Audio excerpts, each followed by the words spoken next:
오늘 말씀은 사도행전 9장 32절에서 43절까지의 말씀입니다. 우리 함께 읽도록 하겠습니다.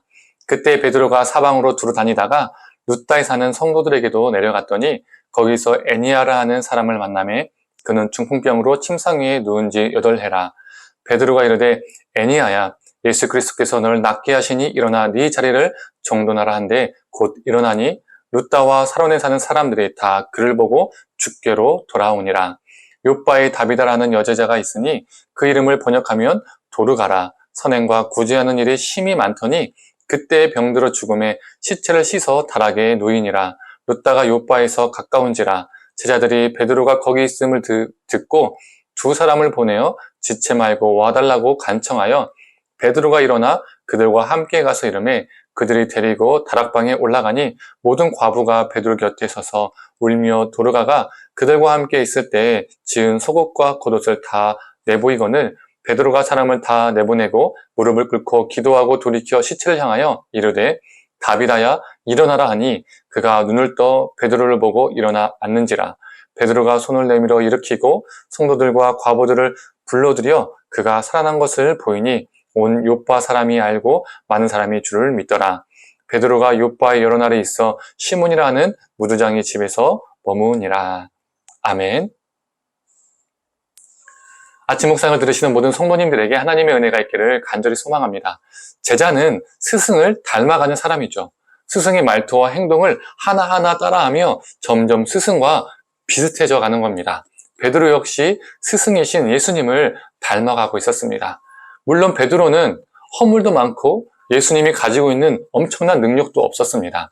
그럼에도 성령으로 충만한 베드로는 예수님을 점점 닮아가기 시작했죠. 예수님이 갈릴리와 그 주변 지역을 두루 다니셨던 것처럼 베드로도 이곳 저곳을 순회하며 복음을 전했고 8장에 보면 사마리아 지역까지 가서 복음 사역을 했었습니다. 그리고 오늘 본문은 베드로가 사마리아에서 유대 지역으로 사역 장소를 옮깁니다. 하나님은 베드로를 룻다와 욥바까지 이끄시죠. 사론평화의 한 성읍인 룻다는 구약에는 롯이라고 기록된 베냐민 지파의 성읍입니다. 이 예루살렘에서 대략 40km 정도 떨어진 곳이죠. 베드로는 거기에서 8년 동안 중풍병으로 누워있던 애니아라는 사람을 치료했습니다.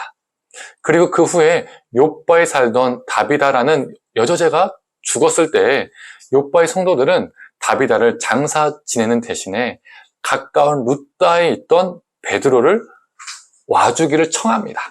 아마도 욥바 교회 성도들은 얼마 전 룻다 교회에서 8년 동안이나 누워 있었던 애니아를 베드로가 일으킨 이야기를, 그 사건을 들었던 것 같습니다. 그래서 욥바의 성도들은 하나님의 놀라운 기적이 자신들에게도 임하기를 원하며 베드로가 와주기를 청했던 것이죠. 욥바의 성도들은 다비다가 얼마나 신실했던 사람인지 베드로에게 증언했습니다. 베드로의 마음에도 감동이 일어났고 그들과 함께 욥바로 이동했죠. 베드로는 사람들을 다 내보내고 하나님께 간절히 기도하기 시작했습니다. 그리고 마침내 죽은 다비다를 향해서 다비다야 일어나라 라고 선포했습니다. 그리고 기적이 일어났죠. 죽은 다비다가 일어났습니다. 하나님이 베드로의 기도를 들으신 것입니다. 그런데 이 베드로의 이런 모습은 예수님의 모습을 닮아 있죠. 마가복음 5장에서 예수님은 회당장 야이로의 딸을 살리셨습니다. 그리고 그 현장에는 베드로도 있었습니다. 베드로는 예수님께서 야이로의 딸을 살릴 때 그 광경을 목격했습니다. 어떻게 살리셨는지 보았던 것이죠. 그때 예수님이 하셨던 말씀이 아람어로 달리다 쿵 또는 달리다 쿵이라고 합니다. 즉 소녀야 일어나라 라고 선포하셨던 것이죠. 여기서 쿵은 일어나라 라는 뜻입니다. 쿵으로 발음되기도 하죠. 그런데 이번에는 베드로가 다비다야 일어나라 라고 선포했습니다. 다비다 쿵, 다비다 쿵이라고 선포한 것이죠. 그런데 이 선포는 다비다만 선포했을까요? 아닙니다. 지금 그 이전에 누굴 향해서도 선포했습니까? 바로 애니아를 향해서도 선포했었죠. 베드로가 애니아야 일어나라 라고 선포했었습니다.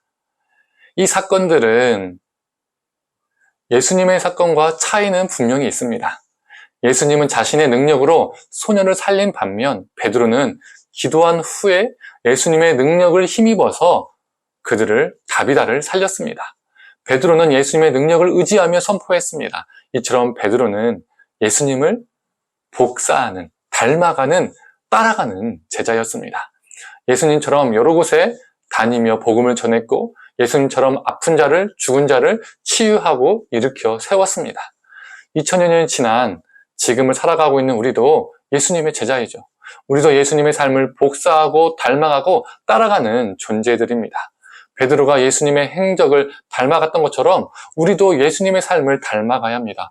우리도 예수님의 삶을 복사하려고 할 때, 닮아가려고 발버둥 칠 때 주님께서 베드로를 통해서 회복과 생명의 역사를 베푸셨던 것처럼 주님께서 우리를 통해서도 그 회복과 생명의 역사를 일으키실 줄을 믿습니다. 우리의 주변을 돌아보면 심령이 죽어가는 존재들, 아파하며 신음하는 존재들이 참 많이 있습니다. 애니야와 다비다 같은 사람들이 참 많이 있죠. 우리는 그들을 소생케 하는 존재들입니다. 그러한 도구로 살도록 주님이 우리를 부르셨습니다. 베드로를 통해서 룻다의 애니야가 회복되었던 것처럼, 욥바의 다비다가 회복되었던 것처럼 우리의 섬김과 사랑을 통해서 누군가가 생명력을 얻기를 간절히 소망합니다. 특히 예수님이 달리다 쿵, 소녀야 일어나라 선포하니 그 소녀가 회복되었던 것처럼 베드로가 다비다 쿵, 다비다야 일어나라, 애니야 쿵, 애니야 일어나라 라고 했던 것처럼 우리 삶 속에서 이 쿵의 역사가 있기를 소망합니다. 예수님의 삶을 복사하고 닮아가 이 땅에 넘어진 자들이, 절망한 자들이 우리를 통해서 쿵 하는, 일어나는 생명의 역사가 넘치기를 간절히 소망합니다. 42절 말씀을 한번 읽어보겠습니다. 온 욥바 사람이 알고 많은 사람이 주를 믿더라. 예수를 복사하는 우리 삶을 통해서 쿵의 역사가 일어나고 우리의 이웃이 그 역사를 보고 예수 그리스도를 믿는 귀한 역사가 있기를 간절히 축원합니다. 함께 기도하겠습니다. 하나님, 베드로가 예수님을 닮았습니다. 예수님의 삶을 복사했습니다. 예수님께서 달리다 쿰 했던 것처럼 베드로도 애니야 쿰, 다비다 쿰, 쿰의 역사를 일으켰습니다. 하나님, 우리도 예수님을 닮아가서 우리 삶 속에서 쿰의 역사가 있게 하여 주시옵소서. 이 땅에 수많은 제2의 애니야, 수많은 제2의 다비다를 정말 일으키는 존재로 살아가게 하여 주시옵소서. 그리고 그 쿰의 역사를 통해서 많은 이들이 일어나고 소생하고 주님을 믿는 역사가 넘쳐나게 하여 주시옵소서. 감사드리며 사랑에 많으신 예수님의 이름으로 기도드립니다. 아멘.